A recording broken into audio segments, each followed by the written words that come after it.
All right. Welcome everybody to Fun with Flags. Oops, shoot, wrong show. No, this is of course the period of review for the continuing committee, 2017, focusing on organized play today.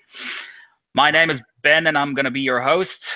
With me, we have Maggie Geppert standing in as Director of Organized Play. We got Michael Van Bremen, the Director of Organized Play for North America. And also Julius Milhardt, the Director of Organized Play for Europe. Maggie, just a quick question. Will you also be standing in as DOP for Australia? Or, well, that post is still vacant, I guess, right? That post is still vacant. We do not currently have a Director of Organized Play for Australia. We did a search for that position in 2016 and had no applicants. But I'm hoping now, and just so all our viewers know, we're going to have Ben Hosp is going to cover Worlds 2015 again in tomorrow's period of review. So so Ben Liebich here will not be covering too much of that, I think. But just to tell you guys, I'm hoping now that some of that's gone through and we have more Aussies on the board.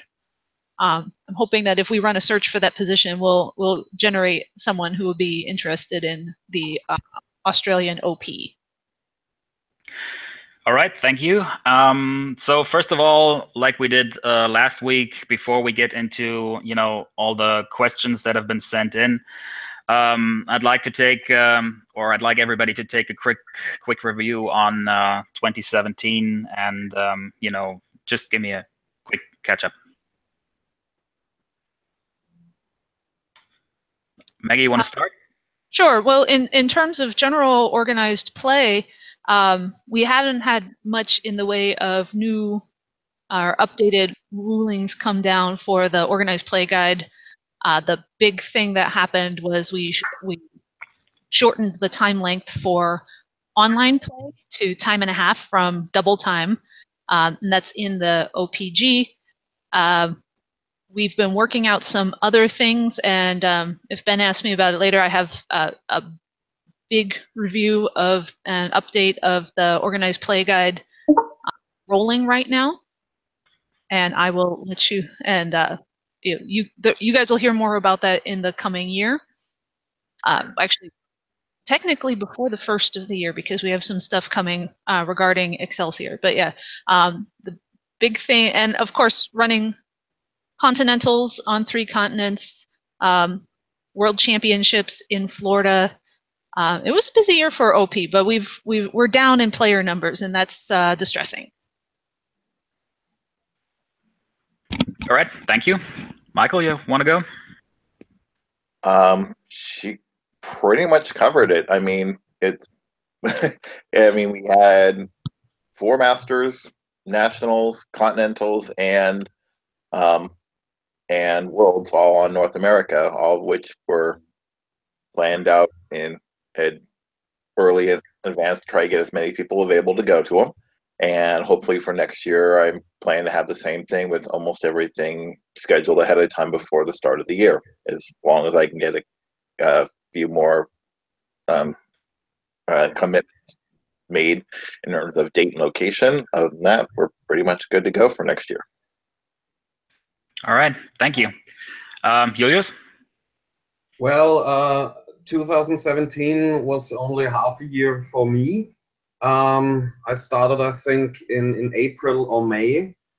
And so I honestly don't have a lot to say about 2017, because what I tried to do is run continentals, even if we had difficulties to arrange it at a proper area this year. With all the nationals and regionals, those were all things I wasn't really involved. But with my topic on the boards regarding the nationals 2018 in Europe, I think I made a pretty good start for next year. So for me, my position really starts now for next year. All right, Thanks a lot. And I see we have John joining us. John will be overseeing the procedures of hiring a new director of organized play. That's why he's on the show today. So welcome, John. And is wearing a sweet bow tie. Yep. All right. So before we get into questions here, I have gotten a lot of questions, and I'm going to try to break it down into 4 subtopics. We're going to start out with general OP questions. I got a subtopic for online play, and also there is going to be a subtopic on the whole video evidence discussion and policies about that. And also the 4th and probably the biggest topic is Worlds 2018. Australia and the whole discussion about that. So I leave that for the end of the show, because I have a feeling if we get into that now, we're probably not going to get anything else covered. So I want to start out with general OP questions, and before I do that, if anybody watching wants to have any questions answered or has any additional questions, please hop into the chat room on trekcc.org. I will not be monitoring the YouTube chat, so any questions have to go through the chat room. So, getting started, I have OP questions. So this one's from Redgar. What plans, if any, does the CC have to promote organized play specifically in locales with small player bases, such as 2 to 4 players?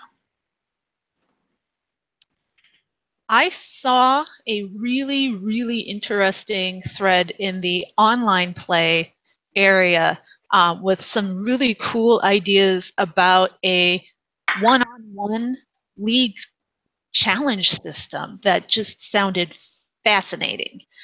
I'm not certain I want to go along a route of allowing tournaments of fewer than 4 people to be sanctioned. I'm not a fan of that idea, just because that basically means that there's 2. No, excuse me. There would be 3 games, and each person would have a bye. So I don't know. It doesn't seem quite right to me. But I want to, and this is something that, of course, the new director of OP will address in the coming year. But my personal feeling on it, I don't like the idea of sanctioning with fewer than 4 people. But I do think that this idea of a one-on-one challenge system, that's sort of a parallel system where we can get people rewards for playing casual games or local games, is really interesting and definitely something that could be developed. All right, thank you. So going on here, Honest has asked, will the CC make a concentrated effort to recruit new players in 2018? If so, what are those plans, and how do you plan to, establish them? Well, I think that in terms of recruiting new players, that for the last few years, our ambassador corps really has been underutilized. I think that we need to put in place a system where our ambassadors, if they go out, they do demos, get new players coming in, that we can reward them somehow for that. And I don't know what sort of reward that could be, maybe more promos, I'm not sure. But I definitely think that we have that we need things like that. Recruiting, from simple things like recruiting materials, fillable PDF forms where you can make a poster that's beautiful, and all you do is you fill in the the times for the demos or the times for your tournaments, and you can put it in your local store. We may have some stuff like that, but if we do, it's really buried from the ambassador corps. So I think that they're and this is another thing that should be coming up soon. You guys will be hearing, we're going to be searching for the new director of public relations. That would be something that I think will be a project for the new director of PR. So if you're interested, we'll have an application out very soon for that.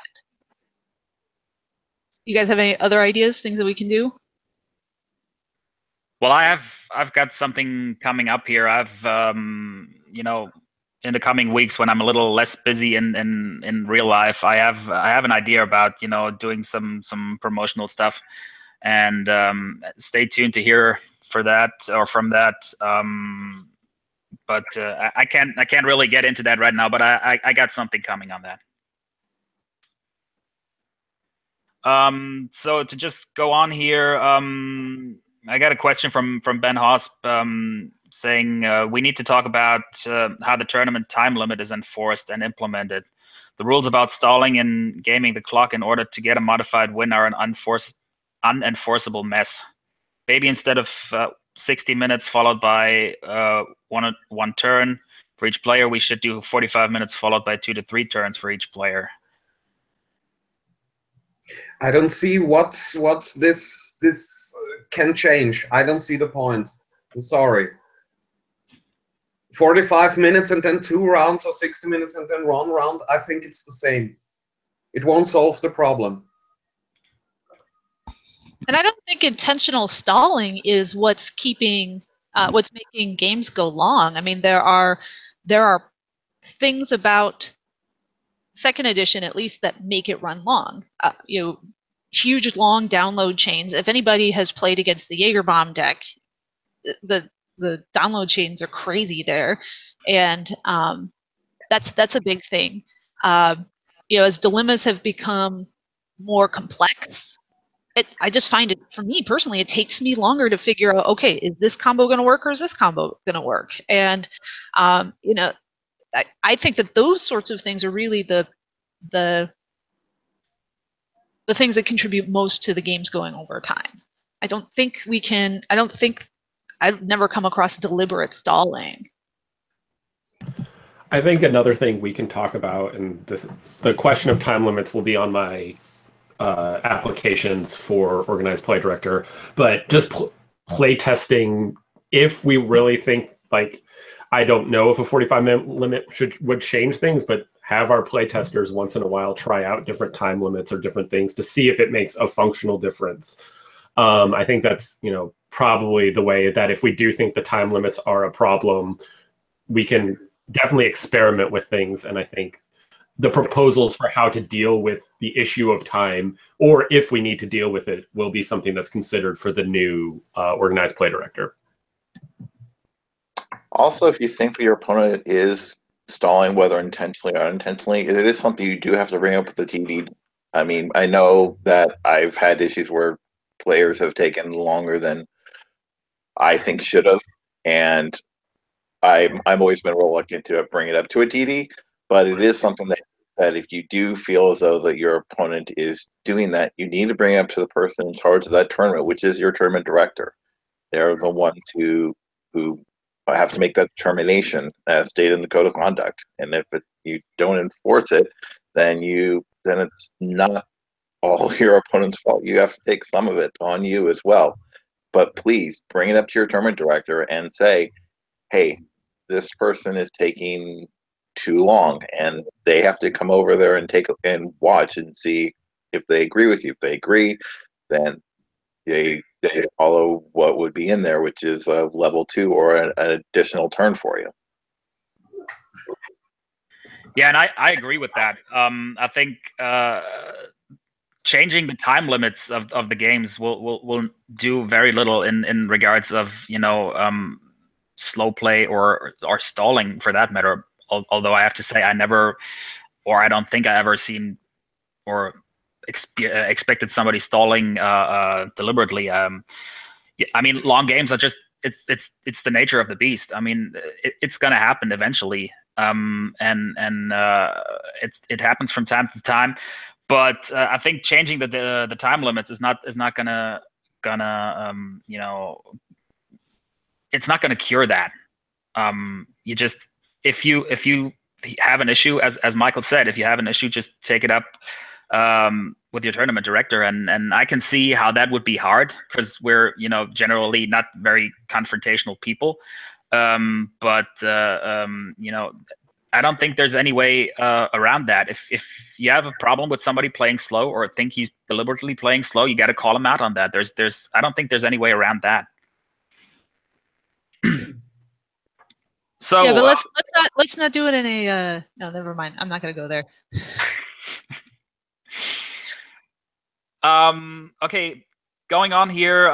This is probably for Julius. The change in European OP coordinators at the beginning of the year took quite a while. Why do you think that was, and how do you think it influenced the attendance of European Continentals this year? Okay, I think the reason why was that Thomas' resignation was quite a surprise for everyone, and it is a fact that I don't think there was even one applicant for this open post. So Ken had to contact me, and he asked me if I want to do the job. And after a little bit of thinking, I decided, yes, okay, I do it. But in fact, there wasn't anyone there who would have done it. As for the Continentals, I know that this year's Continentals in Europe were, well, not so good as I'm used to be. They have been my fourth Continentals. I had Continentals in the same spot in Vienna last year. Probably every European player who was thinking about Worlds coming back to Europe, they thought, yes, it will be in Vienna as well. So I don't blame anyone who decided this year not to come to Vienna. The fact is that I've tried to give it to a different location, Kassel, for example, but no one was willing to do it this year. It was too short, so it was my escape plan to do it in Vienna. I had the choice having Continentals in Vienna or no Continentals at all this year. So I chose, yeah, Continentals with 12 different players. All right, thank you. So I have a question here from Sean who asked, I want to know if Organized Play plans to take a hard look at when the championship season should occur during the year, beginning for the 2019 championship season. The reason? More people can take a vacation off during the summer months when school is not in session. And also he wants to know if OP plans to have a drop dead deadline to have the 2019 championship season venues and location set in stone. Personally, yes. I would like to have it earlier in the year.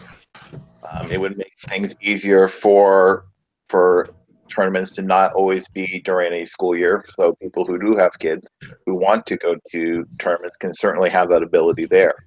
I would also like to have an earlier deadline for events for next year. We actually even put out an article this year around September to find out what locations want to actually hold an event for 2018. For North America, I got 2. So both of those are getting high-end events for 2018, but 2 does not cover enough. So in terms of having more locations set in stone earlier, I would love it. It would make things a lot easier for me as organizer, and as well as the people who are running the events themselves. So if that means having it earlier in the year, that for like regionals to start, say, February and goes from February to April, cool, I'm fine. I'm not tied down to a particular calendar as long as I get events for the people who want to run them. Yeah, and in terms of like finding Worlds locations, we're one of the things that we are considering. We actually have a couple of options on our plates for Worlds locations. Is starting a bidding system for Worlds, starting with the 2019 World Championships. So I would see opening the bidding opening the bids for those locations, I guess, let's see, that would bring us probably May of this upcoming year, 2018. Opening up, and again, I know a lot of this is provisional because we're going to be searching for a new director of organized play. But if we do a bid system, I would see it opening in May, because I know some locations that are interested in it have time constraints on when they can have their venues available to them, and some of that is in the summertime. And on a personal level, yes, I would love to have the championships, the World Championships, happen in early August, because for me, that's a time when I am off work. Now, my husband doesn't like that because he is in the mortgage industry, and August is their busy season, which means he can't travel with me, but trade-offs. In my opinion, the only reason why Worlds have to be late the year is the whole buy system. You have to have the Continentals before then, so those players who win them have their buys for Worlds. Maybe if we change the whole buy system, then the time period when Worlds have to happen won't be a problem at all. Or maybe we should get rid of the buy system altogether. Yeah, because I think it was this year when we had second or first edition Continentals in Vienna with the first round of 2 players, because everyone else had a buy. That's absurd. That's strange.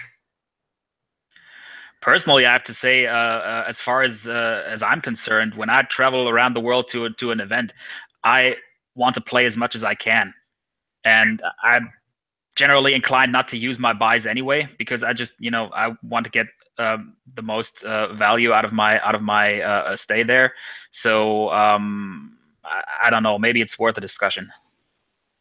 Yeah, I could see that. I mean, the buy system is a holdover from the old Decipher days when, like, the World Championships were a 3-day affair, and you could, in the regionals or whatever they used to call them, Territorial Open Championships. Yes, the TOCs. I was trying to anyway. That you got to buy into day 2, which was pretty gold because I never got to buy into day 2, and I played day 1, and it's a slog. But yeah, so I mean, it may be a symptom of a something that's obsolete in our current reality. Also, as far as the scheduling of events is concerned, I also would love to have a year's notice in advance to know where to put my vacation days and where to go when. But as a matter of fact, it doesn't always work that way. I mean, as an organizer, you have to you're not always gonna get locations secured with that much head time. So I think, sure, everybody would like to know it, but the fact is it's not always doable. But anyway, carrying on here, I have a question from John Corbett, who asked, is it time to move differential ahead of strength of schedule?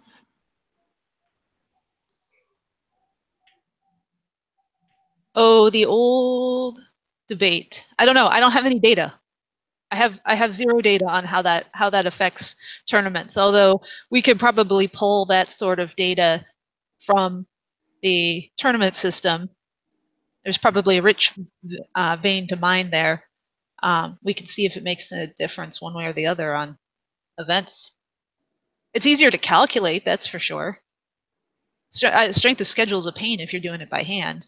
Differential is easy. But I would before I could answer that question, I would want to see the data on how it affects the tournaments.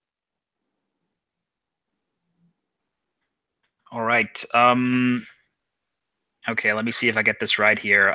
This is an original post from Chris Sonstaby about the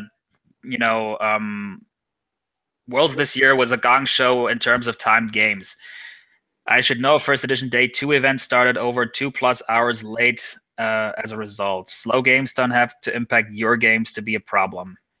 And as an addendum to that, Patty Ty replied to that, scheduling-wise, this wasn't great. What plans are there to avoid this in the future? I'm going to crack the whip at Continentals. We're going to start at 10 a.m. and people are going to be there. I can't do more than I'll do my best to herd cats, but I don't know what else we can do besides have an honest view of how long a tournament's going to be running.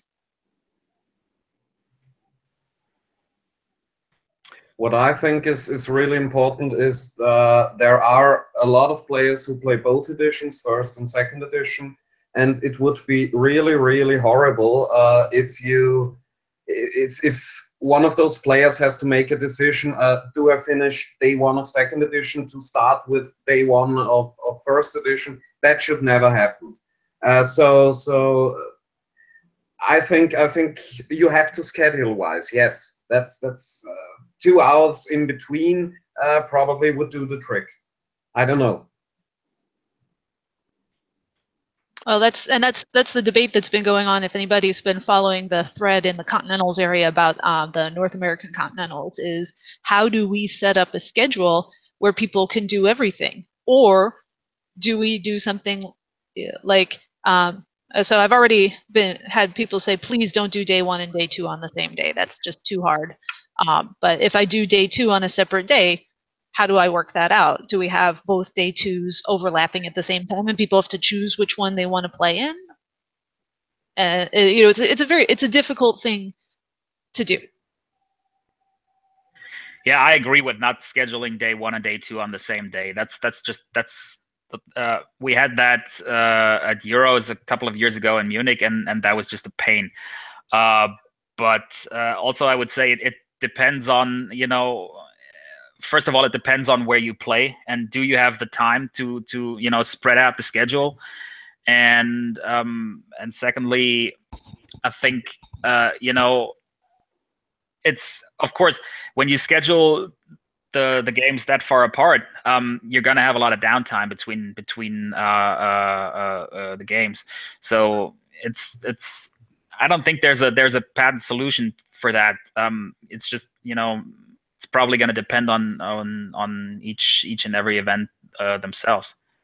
One of the things that could be done, at least for, and I know this would work here, would be to have a list of the people who are say we have let's say like we did at Worlds, we had day one for first edition on one day, and then day two is the next day after day one of 2E. Well, if we had a list of the people who are there, we can get their contact information and say, hey, we're going to be starting, looks like around this time as opposed to before. If we can tell them during the day, that at least they would be able to plan their day better to say, oh, okay, well, then we don't have to be here quite yet. For that way, it can help mitigate that somewhat without making too many changes as far as the schedule is concerned. But again, there is no perfect solution. There's just ways possibly that could mitigate that. Yeah, that was one thing that I had planned on doing. I know one thing that could shorten my day one of second edition, day two of first edition version is I'll run day one of second edition as an Excelsior campaign. Those are 50-minute rounds. All right, I'm waiting for the villagers to come with torches and pitchforks for that one. Oh, where's my card? Oh no. Okay, so we're almost through the general OP questions. Last one is from Alan. I'd like to hear the panel's thoughts on how they think gameplay penalties should be handled in this new video replay paradigm. How does one assign a turn loss when a game is long over? How will it work for penalties like slow play that explicitly require the TD to observe the match? For game losses and DQs, how will this be handled for follow-on events?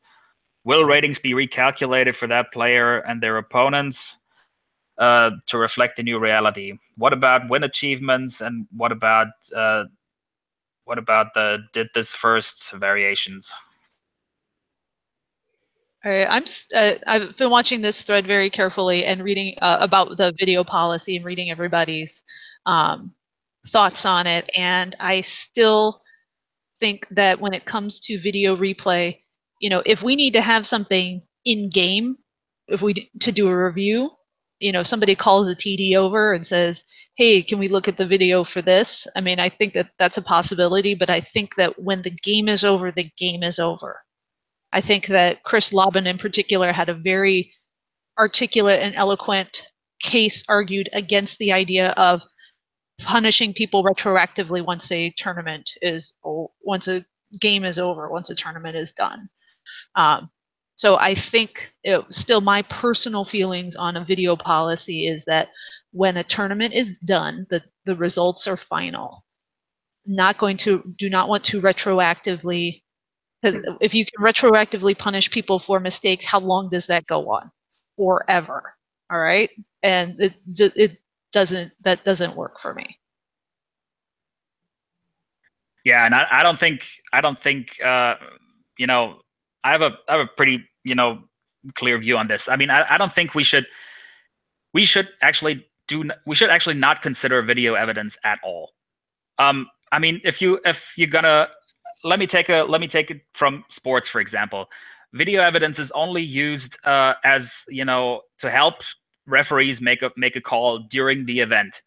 There's in no way, shape, or form is there any, at least not as I know, not that I know of, is there any sports that goes and retroactively changes the outcome of their events based on something that's been found later on? I mean, if you watch a football game from like 3 years ago and you spot something, the NFL is not going to retroactively change any of the game results, and I don't think we should you know, do that. There's no point to that. I mean, why are we recording games in the first place? We want people to watch the games and have the ability to watch the games. But this was never intended to be used as a tool for rules enforcement.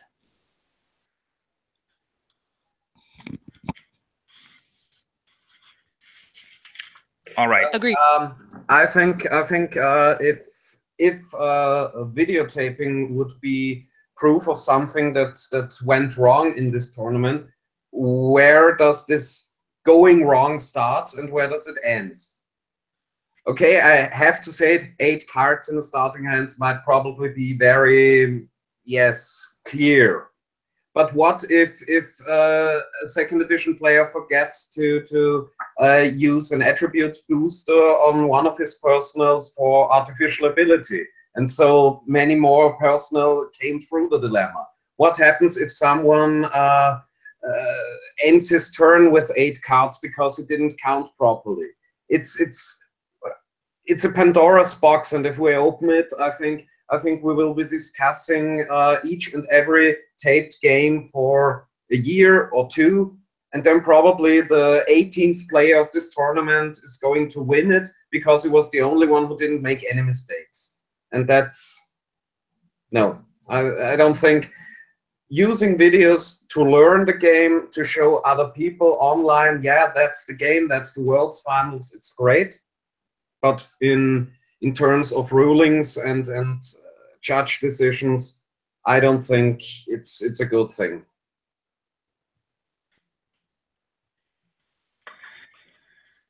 Okay, so let's go on here with my second subtopic, which is online play, and I got a couple of questions here. First from Nate, who asks, "What are the plans to promote and improve online play?" Off the top of my head, this could include new software, more structured organization, and innovative procedures. Well, I'd love to talk with Neva about what, you know, if we can help him, there's any resources we can give him to help support Lackey and help improve that as a piece of software. I think that it is important that we promote online play more. One of my plans for the year is to implement a director of organized play for the online environment. So I think that that's an important thing. In fact, last night, Charlie and Justin and I were talking about incorporation, and we'll probably talk more about that in tomorrow's period of review. But I have a hierarchy in mind and on a Word doc that includes that particular position in the CC's hierarchy. So I think we do need to have, it's high time we have somebody come in who is specifically looking at the online environment and how it can be improved. Yeah, in addition to that, a couple of people have inquired of the possibility of installing an online organized play director. Yeah, I think it's a great idea. I think it's necessary. Hey, John, do you have thoughts on that? I mean, you play online a lot, so. Yeah, I think that's an online director would help, because I think a lot of times the league and some of the other online things just get batted about because they're things that kind of are no one's purview specifically in online play.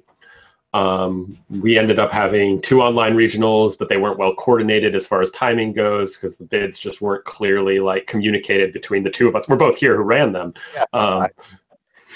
But you know, those things just weren't as organized because it wasn't clear who was responsible for organizing all of that, I think, and that helps.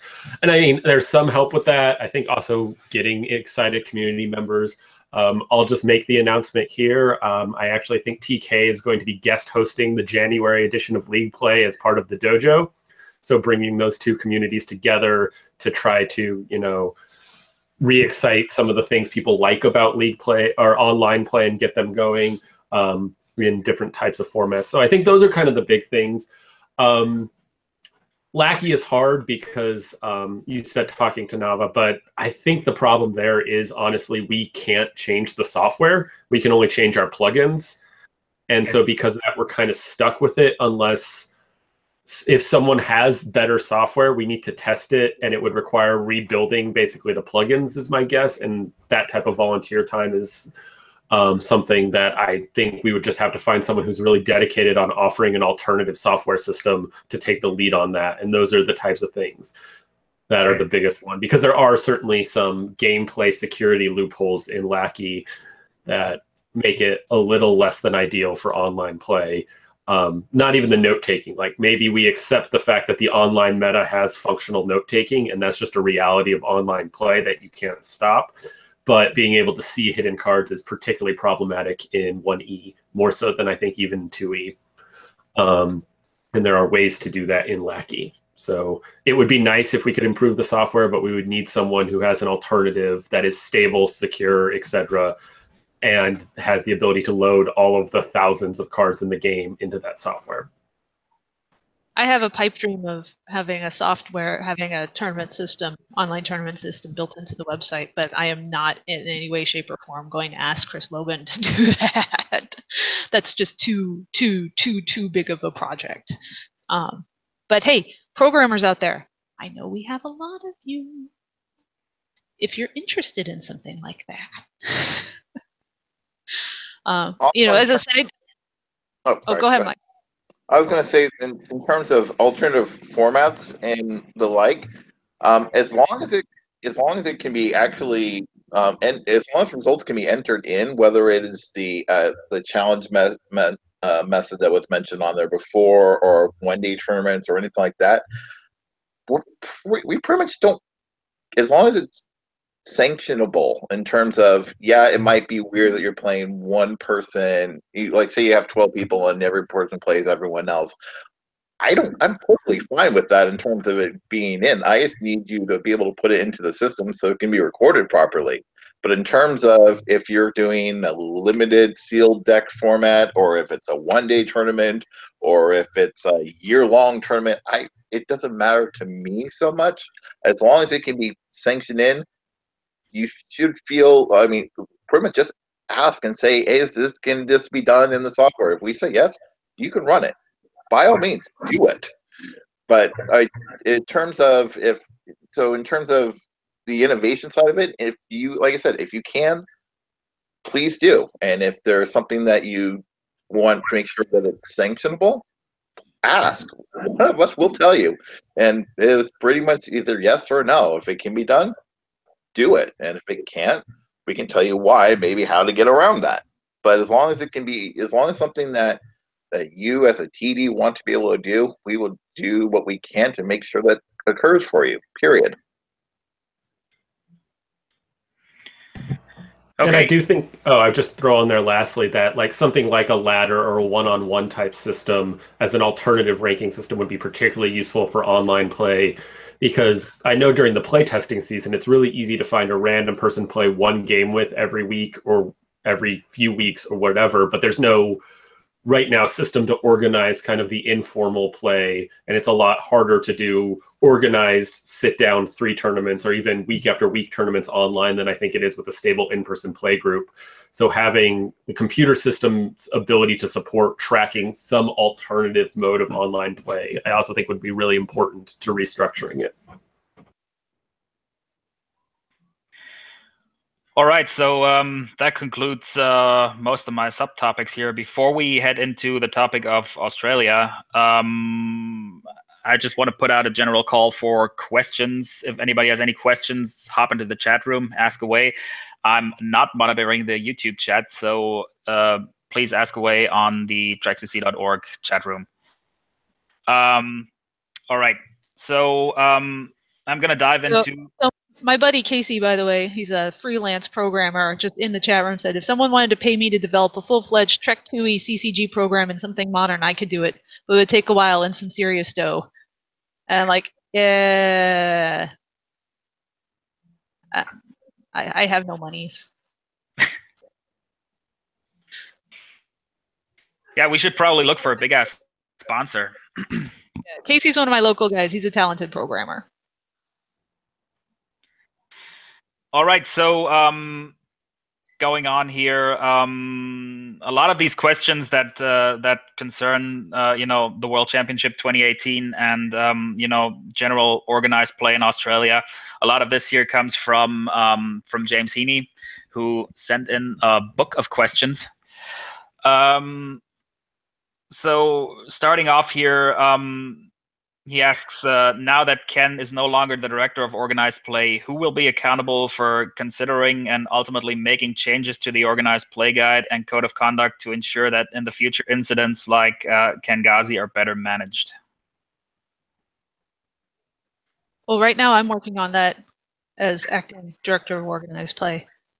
But yes, that a lot of those decisions will be finalized with the new director of organized play. And we will be, well, first off, we're going to be doing any sort of changes reviewed by the volunteers, and then for big things, we're going to put it out for public comment. So if you guys want to take, for instance, this video policy article I just wrote as sort of the template for going forward, that was a debate that happened internally. And unfortunately got lost by the wayside. That policy was written a year ago, so I apologize first off to Steve Hartman for sitting on that, getting sat on, and also to the rest of the community. But then you can see we've brought it. We've got a first draft policy. We've brought it to the community, and now we're getting public input on it. So I appreciate everybody who's been putting in suggestions, asking questions on that thread. I highly recommend, if you've got questions or thoughts, please put it into that thread, because there's really good stuff there that that hadn't yet been considered. So I appreciate the fact that everybody's been keeping it really civil, because this could have gone downhill quickly. So that's a good thread. There's a lot of really good stuff in there, and I appreciate the feedback that we're getting right now. Okay, going on here, although the ultimate director of organized play will undoubtedly influence the ultimate product, what do the current members of the CC believe should change to account for the now realized possibility of undetected irregular play at the highest levels of the game? Well, I mean, I think we've touched on that quite a bit already in that period of review. I mean, I think when we discussing things that, like in terms of video policy, we already have covered that you know, that matches are final, you know, in the opinion of everybody who's been on here. All right. So, you know, moving a bit off from that, Australian Trek, after a promising surge at Worlds 2015, almost completely collapsed in the month after Worlds. There were occasional allusions to why on the forums, and to what extent was the CC aware of this? What resources did the CC deploy to investigate and forestall the collapse?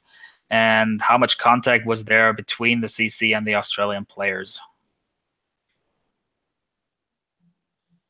Honestly, I hate to say this, I think that Charlie and myself in particular were kind of in denial about what was going on in Australia. So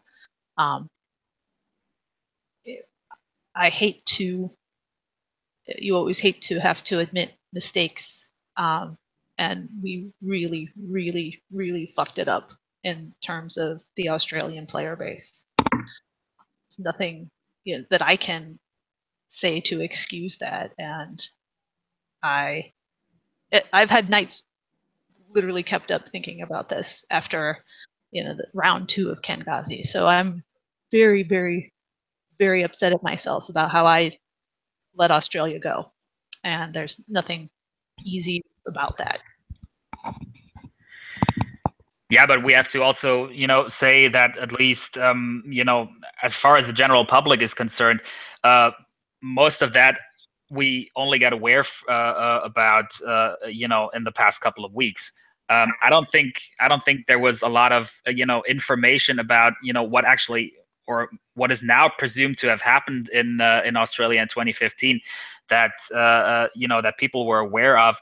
And personally, I don't have, you know, we were all aware of that Australian play had declined, but not that, you know, whatever happened at Worlds was the, you know, the key reason for that. I mean, in terms of personal communications from people in Australia, and I didn't receive anything afterwards. But then again, in 2015, I wasn't a member of the continuing committee, so I don't know what happened immediately afterwards. And the thing was, since I actually was there, in terms of actually at the tournament itself, no one talked to me about anything weird. I mean, Matthias didn't talk to me about it. Steve didn't talk to me about it. No one mentioned anything about it at the time at all. Where talks about other posts on the boards during Worlds, which I had to hear a lot about, but nothing specifically in terms of anything related to Ken or anything else. It was a good, fun weekend that it was had by pretty much everyone. So I didn't, if in terms of me personally, I didn't hear anything, and I looked through every post I had, both in TM as well as in the continuing committee. I didn't see anything in terms of this at all. So, in terms of reading the posts that are on the boards, I didn't hear about it at all. All right, thanks a lot. And you know, just to go on with this here, James asked away, were there any internal concerns over the director of organized play's credibility with Australian players to discover prior to the discovery of the Kengazi tapes? I'd never heard anything prior to the discovery of those videos from people in Australia. Never. Again, in 2016, when that came out, I think I had been a member of the CC for 2 months when Kengazi hit.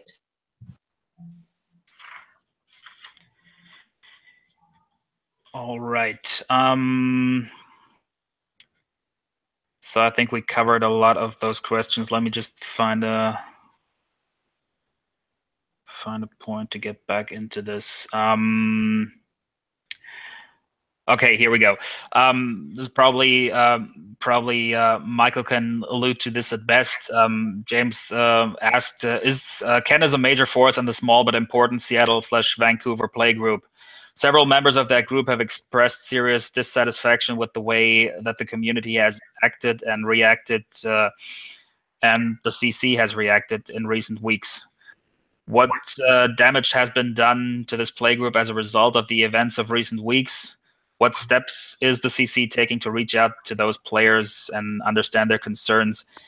And in your opinion, if the playgroup were to collapse Australia style, what would the consequences be for the CC overall?" First time that this came up in 2016, Ken pretty much disappeared in terms of being around Trek, in terms of even having local tournaments. We actually had to convince him in October to play a game in order for a tournament to be sanctioned. He came down and we gave him a deck and said, "You're going to play." And then he played Tribbles because it's Tribbles. So we didn't really have anything for a good period of time. This time around, it's not something that's come up, and I don't think it will. From the way that we treat it, as Ken decided that this is what he's want to do, and we're still his friend, and we're still going to have events. He's still going to have events at his place. We'll have events at Justin's and probably other places, and who knows if when we move, we might host them ourselves, depending on what the type of place we get. But in terms of our group is going to be fine. And in terms of did anyone with the CC contact us? Well, quite frankly, 4 of us are on the CC.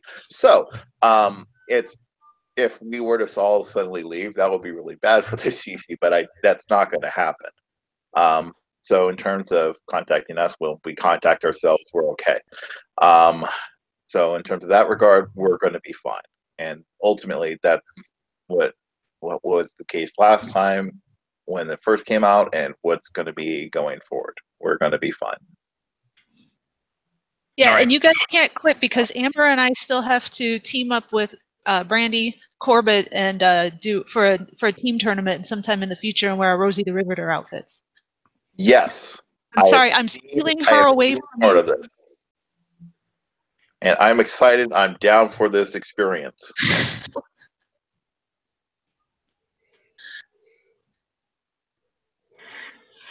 Okay, closing out on the Australia issue here. There's a question that what specific short-term, medium-term, and long-term steps are being taken to repair the damage that has been done? I'm assuming it means done to Australian OP, and prevent further damage in the future.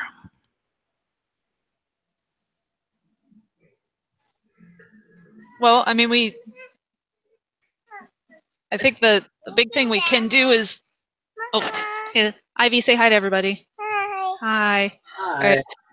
Our big thing is that we do need to go back there. We need to find somebody who's willing to be organized play director for Australia. Kieran has been upfront. He says, he's told us he will recruit people. For Worlds, he's down. It'll be a good event. It'll be well run. It'll be a fun time. But we need somebody who has the time and the passion to run OP in Australia. I think that'll be a big part of it. In my opinion, it's not only the continuing committee who has to do something about Australia.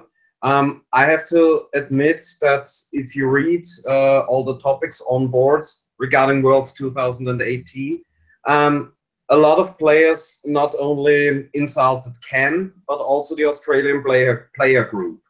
And if I'm an Australian and I read the boards, I start thinking, should I really start with this game?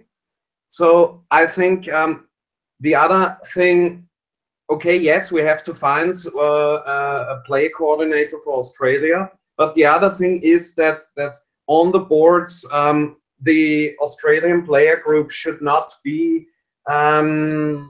insulted as they have been in the recent past.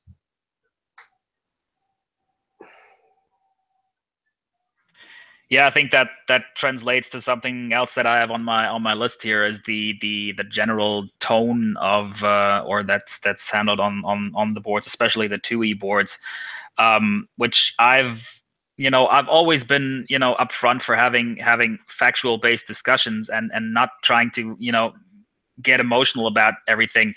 But I would have to say in this case, some people got really out of hand there. And I'm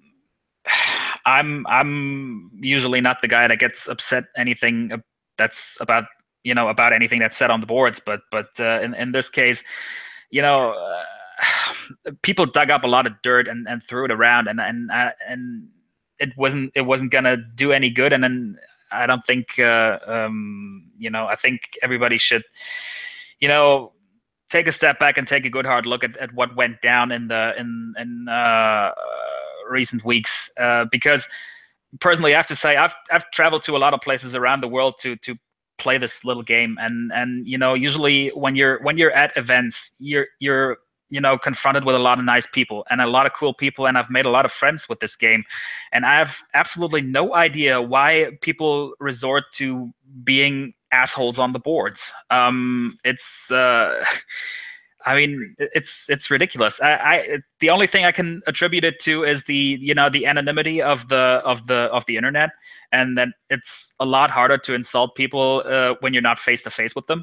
So I think Corbett had a good idea. Everybody should slap their stupid faces as their avatar, and then you would at least insult people to their faces. But I don't think, or I do think we should everybody should tune it down a little bit, and it's let's just leave it at that.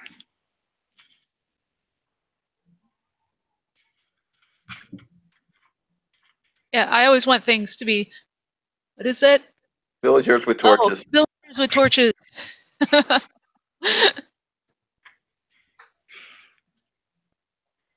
It's sad that I figured that out based off of just one upper right-hand corner of the card. That's really sad to me. Okay, so we got through most of the questions, or more or less all of the questions. If anybody has anything he still wants to know from the panel, please ask away now in the chat room. While I'm calling on closing thoughts from all of you, and yeah. Let's go through and give me your closing thoughts on 2017 and a bit of a look ahead on 2018. Well, I'll say that the major events that I went to in 2017 were a lot of fun, and I had nationals in April, Gen Con, Masters of Gen Con, Worlds, and then Texas Chainsaw Masters. I met a huge number of new people. I've played a lot of new people. I've made new friends, and I'm hoping that 2018 is even better.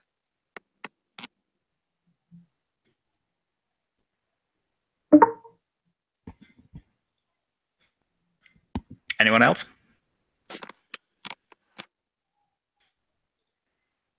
What I'll say is, people who are interested in the process for finding a new director of organized play, contact me. I'll probably have a committee of 5 people, including myself. The composition of that committee will be as diverse as possible. There is no minimum or maximum quota for inside or outside participants. It's really the people who get to me with the most enthusiastic responses for involvement. So if it's just me and 4 random people from the community, that's great. If I don't get a lot of response, it'll be more people from inside the CC, but the goal is to have at least 40%, I suppose, membership of the search committee be community members who are not actively involved in the CC. It might be 60%. It can't be 100% because I'm on the panel. And I've taken notes through this whole discussion. I've been taking notes off the questions to hopefully make sure all of the community's concerns are brought up as part of the search process. If there's anything else you want to make sure the candidates are asked or anything else with that you want to happen, I am PFTI on the boards. Just send me a message and I will make sure it gets added to it. I will be recruiting committee or people to be on the committee probably for the next 2 to 3 weeks, and the search process will start probably right around the new year. All right, thanks a lot. Julius, closing thoughts, look ahead. Well, I already mentioned the 2018 Nationals topic on the boards. If any European player group is interested in hosting a Nationals or another great high-level event, please feel free to enter on that specific topic. It is my opinion that we, as the organized play group of the continuing committee, are only as strong as our local player groups are. And if the local player groups don't address us with anything, we can't do anything about it. So please feel free to contact me, and I will make sure to have as many nationals as possible in Europe. More than there are in North America. But that's easy. Gosh, I hope so. Hey, come on, North America. Gotta step up your game. We need more countries. Hey, I'll rent a house down in Mexico. We can have Mexican nationals. Everybody, let's go. There will be a wall, I think. We fly over walls. In terms of North America, like I said, I hope to hear back from everyone who's running a Masters to have a setup schedule for all events for next year before the end of this year, and I hope to have everyone able to come out that wants to come out, and hope to have a good 2018. I don't have a lot of words. Oh, and shameless plug, North American Continentals, June 21st through the 24th, Chicago, Illinois, USA. I have one more spot on my basement floor open. Oh, okay, no more spots. John Carter has just taken it. And Ben, I think in Kassel there would be something next year. Isn't that true?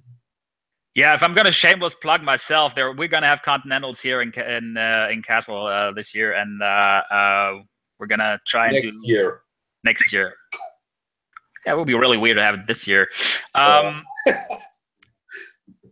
No, but we're gonna try and make this a standout event, and I'm hoping that everybody from Europe considers to make this trip and have a good time here. And yeah, that probably closes out today's show. Anybody else want to get something in? All right. Nope. So thank you all very much for participating today. And I hope you all have a nice, good, quiet Christmas time and a good start into 2018. And hope to see you guys all next year. And thank you, Ben, for hosting. I really appreciate you taking your time to put the questions together. No problem.